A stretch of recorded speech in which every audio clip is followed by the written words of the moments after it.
बिशला दानपुर क्षेत्र के भूपेंद्र कोरंगा और अन्य ग्रामीणों ने पूर्व में विभिन्न विभागों से अपनी समस्याओं को लेकर कई बार लिखित में शिकायतें दी थी, लेकिन कार्रवाई न होने के चलते आज भी एक बार फिर तहसील मुख्यालय पहुंचे। करीब 40 से 45 ग्रामीणों ने केदारेश्वर मैदान से पैदल मार्च निकालकर तहसील परिसर में धरना दिया। तहसीलदार देवेंद्र लोहनी मौके पर पहुंचे और बातचीत के लिए संबंधित विभागों के अधिकारियों को बुलाया गया। पीएमजीएसवाई के अधिशासी अभियंता अम्बरीश रावत और जूनियर इंजीनियर ने मौके पर पहुंचकर ग्रामीणों की समस्याओं व लंबित कार्यों की जानकारी साझा की। रेवती घाटी में मोबाइल टावर की मांग को लेकर बीएसएनएल अधिकारियों से फोन पर चर्चा हुई। गोगिना गांव में करंट लगने से महिला लीला देवी की मौत के बाद भी 6 महीने में सहायता राशि न मिलने पर बिजली विभाग ने जल्द राहत राशि उपलब्ध कराने का आश्वासन दिया। लीती से केमो तक झूलते बिजली के तार, टेढ़े खंभे और पेड़ों की छंटाई को लेकर भी शिकायत की गई, जिस पर एसडीओ भंडारी ने त्वरित कार्रवाई का आश्वासन दिया। हम्पटी कापड़ी के 12 परिवारों के मकान आपदा में 4 साल पहले क्षतिग्रस्त हुए थे, लेकिन अब तक मुआवजा नहीं मिला। राजस्व उपनिरीक्षक ने बताया कि सर्वे में सभी परिवारों को आश्रय उपलब्ध होना दर्ज है, इसलिए मुआवजा प्रक्रिया लंबित है। इस पर परिजनों ने नाराजगी जताई, जिस पर तहसीलदार ने दोबारा सर्वे कराने की बात कही। पीडब्ल्यूडी अधिकारियों से संपर्क किया गया, लेकिन कार्यालय से दूर होने के कारण वे उपस्थित नहीं हो सके। ग्रामीणों को जल्द से जल्द सभी समस्याओं के निवारण का आश्वासन दिया गया। जी, मैं ग्राम सभा कपकोट विधानसभा के ग्राम सभा लीती से वहेलिया बगौर तो मैं रहता हूँ। मेरा नाम शेर सिंह कोरंगा है, प्यार से मेरे को शेरदा बोलते हैं। तो मेरी मूल समस्या है कि मतलब मेरा घर जो है रोड 1 से 5-6 किलोमीटर दूर है। अब रोड की तो सर्वे हो चुकी है।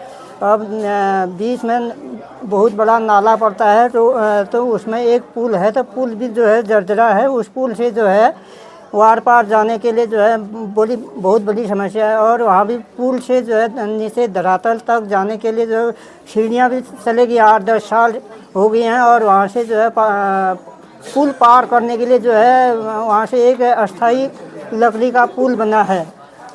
उसी अस्थाई पुल से हम जो है राशन पानी लेने के लिए राशन की दुकान तक जाते हैं। तो एक मेरी समस्या नहीं, वहाँ से जो है गांव घर के लोग जो है खेतों में काम करने के लिए जाते हैं, तो वह भी वहाँ से मतलब घास पात लेके जो है पीठ में लेके आते हैं, तो उनको भी जो है डर लगती है उस कहीं न टूट न जाए। पुल भी जो है सीमेंट की पुल जो है वह भी जो है हिलती है, मतलब उसमें, और रास्ता भी ठीक नहीं है। इससे पहले हमारे पूर्व विधायक श्री बलवंत सिंह बौड़ियाल जी भी आए वहाँ। उन्होंने कहा कि उनसे हमने एक स्टील लोहे के पुल की योजना मांग रखी, तो अभी तक जो है उस अस्थाई लकड़ी के पुल से हम जो है इधर उधर जा रहे हैं। तोग मोहरी में निवास करता हूँ। तो मैं इसलिए इस तहसील परिसर पर आज रैली के साथ इसलिए आया हुआ हूँ क्योंकि हम बहुत कठिनाइयों का सामना करना पड़ता है हमें, इसलिए कि हमारे वहाँ ना नेटवर्क ना नेटवर्क की व्यवस्था है, ना रोड की व्यवस्था है। साथ ही हम बात करें रोड की, तो मैं मोभेरी ग्राम गोगिना हुआ तो मोभेरी में रहता हूँ। बट हमारे जो कीमू में रोड सेंक्शन हो गई थी, अभी तो कट भी चुकी है वहाँ कीमू में। और उसी के साथ हमने विभाग को कितने बार प्रस्ताव भेज चुके हैं हम रोड के लिए, तो मोभेरी में रोड सेंक्शन हो जाए करके। हम इतने परेशान हो चुके हैं कि प्रस्ताव देते देते आदमी थक चुके हैं, हमारे वहाँ से गांव के लोग थक चुके हैं कि हमारे वहाँ रोड कब सेंक्शन होगी और कब कटेगी। और वो भी करीबन ग्राम गोगिना से 5 किलोमीटर खड़ी चढ़ाई में हमारे गांव के लोग इतने परेशान हैं कि गांव में कोई सुख सुविधाएं ना होने के कारण हमारा गांव खाली होने के कगार में है अभी।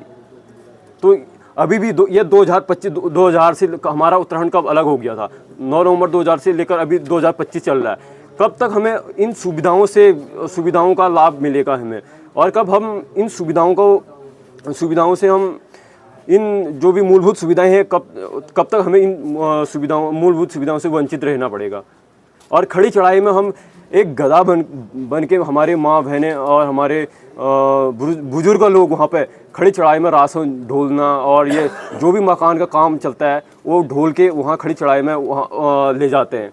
और कोई बीमार पेशेंट होता है तो हमें गांव को एक बार बुलाना, सूचित करना पड़ता है कि यार आ दो हॉस्पिटल तक छोड़ दो। कोई डिलीवरी लेडीज होती है तो उसको भी गांव को एक बार बोलना पड़ता है कि यार आदमी को इकट्ठा करना पड़ता है, तब जाके उस पेशेंट को या डिलीवरी लेडीज़ को हम हॉस्पिटल तक पहुंचा पाते हैं। और अचानक ऐसी कभी ऐसी विपत्ति आ जाए कि रास्ते में कुछ हादसे हो जाए, उतना पैदल लेके आने, गाड़ी तक पैदल लाने तक, तो क्या कौन जिम्मेदार रहेगा? कब तक हम इन मूलभूत सुविधाओं से वंचित रहेंगे? कब आएगी हमारे गांव में रोड?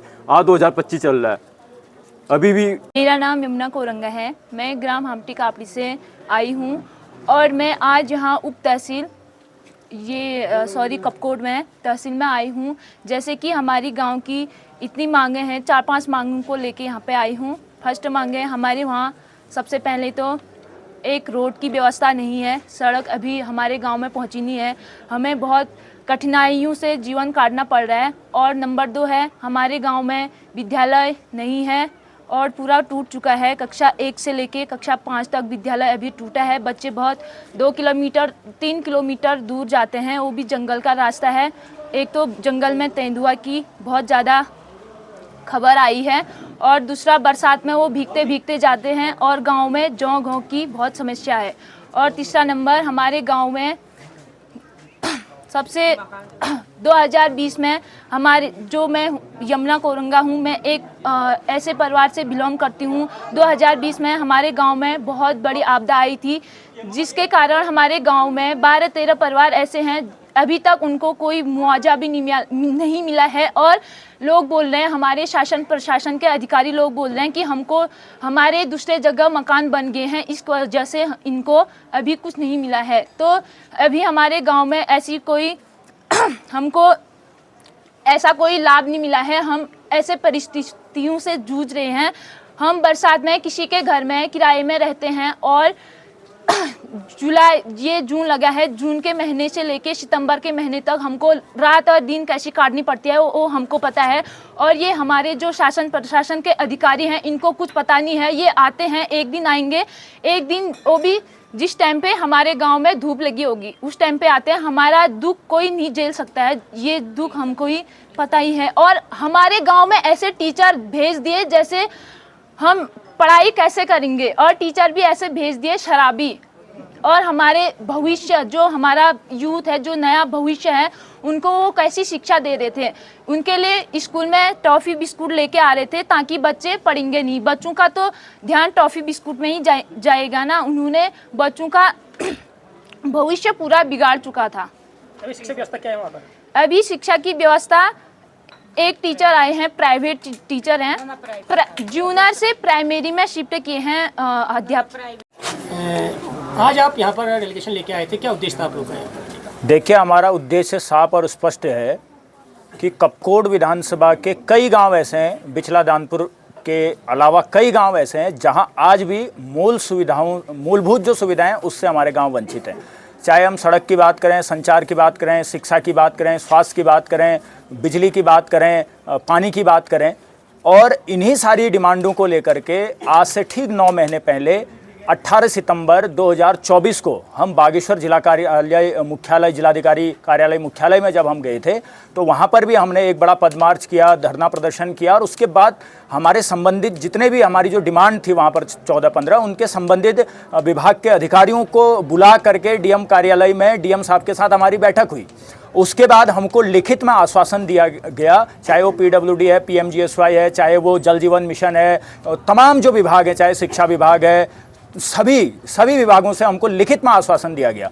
लेकिन ये बड़ा दुर्भाग्य है, आज पूरे 9 महीने हो चुके हैं और पूरे 9 महीने बाद हम दोबारा से आक्रोशित होकर के पूरे क्षेत्र की जनता के साथ यहाँ पर आए। बड़ा दुर्भाग्य है कि जो हमको लिखित में दिया हुआ था 1% भी काम नहीं हुआ। और अभी जब हम यहाँ पर बैठे हैं, लगातार 2.5 घंटे से वार्तालाप चल रही है और 2.5 घंटे के वार्तालाप में तहसीलदार महोदय यहाँ पर जितने भी संबंधित विभाग के अधिकारियों को बुला रहे हैं, मैं उनका लिखित का आश्वासन आज से 9 माह पहले का दिखा रहा हूँ और कह रहा हूँ कि अगर 1% भी काम हुआ होगा तो हम यहाँ से चले जाएंगे। लेकिन वो खुद इस बात को मान रहे हैं कि 1% भी काम नहीं हुआ है और अभी वो काम कराने को लेकर के लिखित में हमको दोबारा से, और कल से उन्होंने कहा है, हमको आश्वस्त किया है कि कल से जो मांगे हमारी थी उस पर वो जो है एक्शन मोड पर आएंगे।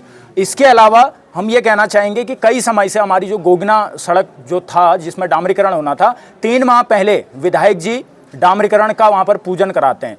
हमने पीएमजीएसवाई को साफ और स्पष्ट शब्दों में ये कहा है कि आप जो विधायक कपकोट हैं उनके खिलाफ एक नोटिस जारी करें, कैसे उन्होंने काम अभी तक नहीं हुआ है और 3 महीने पहले भूमि पूजन किया। या तो स्पष्ट हमको ये लिख के दे दें कि जिस दिन डामरीकरण हो जाएगा उस दिन वहां के ग्राम प्रधान फीता काट करके जो है उस रोड का शुभारंभ करेंगे।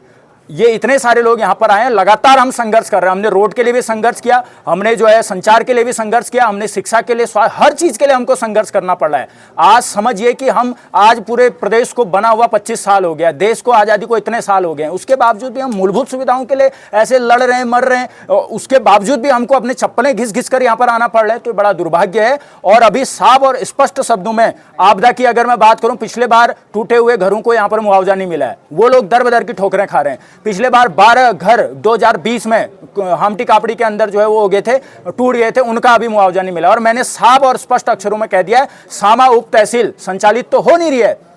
जितने भी 21 परिवार हैं, अगर एक हफ्ते के अंदर उनको मुआवजा नहीं मिला, सारे कमरों के ताले तोड़ करके उनमें उन सारे परिवारों को बसाने का काम मैं भूपेंद्र कोरंगा करूंगा। ये मैंने स्पष्ट तौर पर कह दिया है। और ये आंदोलन और उग्र होगा। हो सकता है आज हम सारी चीजें इनसे जान समझ करके कल से धरातल पर काम करने की बात कर रहे हैं, ये हो जाता है, हम यहां से आज उड़ जाएंगे, लेकिन ये संघर्ष सतत चलता रहेगा। और कई लोगों का ये भी था कि कई लोग कह भी रहे थे कि भाई अभी चुनाव नजदीक आ रहे हैं। मैं आपको बता दूं कि चुनाव में चाहे हमारे प्रधान की सीट हो, बीटीसी की सीट हो, जिला पंचायत की सीट हो, कोई भी हमारे पक्ष में नहीं है। तो पिछले 10 सालों से जो हम लगातार जनता के लिए संघर्ष कर रहे थे, वही संघर्ष आने वाले समय में भी करेंगे। सिर्फ इसलिए नहीं कि चुनाव लड़ना है, इसलिए क्योंकि जनता का दर्द को हम अंदर से समझते हैं, उसको हम फील करते हैं, क्योंकि लगातार हम जनता के बीच होते हैं, इन नेताओं की तरह, इन अधिकारियों की तरह एसी कमरों में नहीं।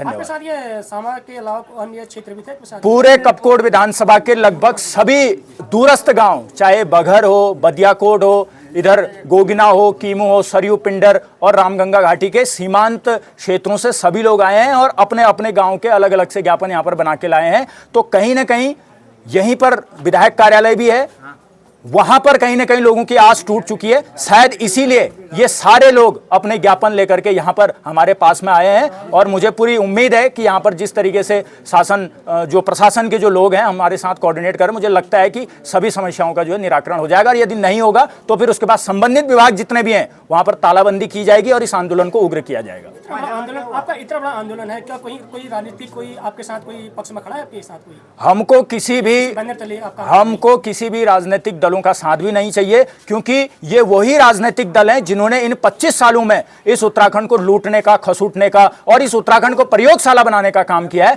तो इसीलिए हम बिल्कुल भी इन भाजपा और कांग्रेस पार्टियों का बिल्कुल भी समर्थन नहीं चाहते हैं। और इसके अलावा अभी उत्तराखंड में, क्योंकि मैं उत्तराखंड स्वाभिमान मोर्चा, जिसको पूरा प्रदेश एक नए राजनीतिक विकल्प के रूप में देख रहा है, उसका मैं प्रदेश उपाध्यक्ष हूं। तो आप ये कह सकते हैं कि ये कार्यक्रम जो है मेरे नेतृत्व, यानी कि उत्तराखंड स्वाभिमान मोर्चा के उपाध्यक्ष भूपेंद्र कोरंगा के नेतृत्व में जरूर हो रहा है, पर यह पूरा कार्यक्रम उत्तराखंड स्वाभिमान मोर्चा के बैनर तले नहीं है। ये कार्यक्रम इन जनता के ही बीच का ये समस्याओं का आज ये धरना है। और मुझे लगता है कि अगर इसका समाधान नहीं होगा तो हम इस आंदोलन को उग्र करेंगे।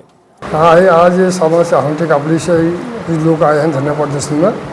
इनकी जो मांगे हैं, बिजली, पानी, सड़क, इसी के संबंध में इनके मतलब मांगे हैं। हर विभाग के कर्मचारी आ रहे हैं और बता रहे हैं कि कब तक हो जाएगा, क्या हो जाएगा, इसी संबंध में इनकी वार्ता की जा रही है। संबंधित अधिकारियों के द्वारा क्या कहा गया है? संबंधित अधिकारी आ रहे हैं, बता रहे हैं उनको कि कब तक हो जाएगा, क्या हो जाएगा, उनके संबंध में जानकारी दे रहे हैं।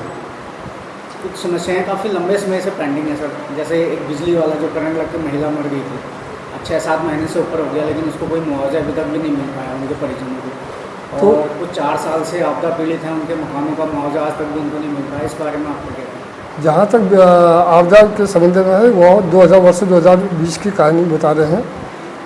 2020 के बाद उनके द्वारा खुद के अपने मकान पटवारी जी और उनसे जांच कराई गई। उनके पास अपने मकाने हैं जो सही स्थिति में है बताया जा रहा है।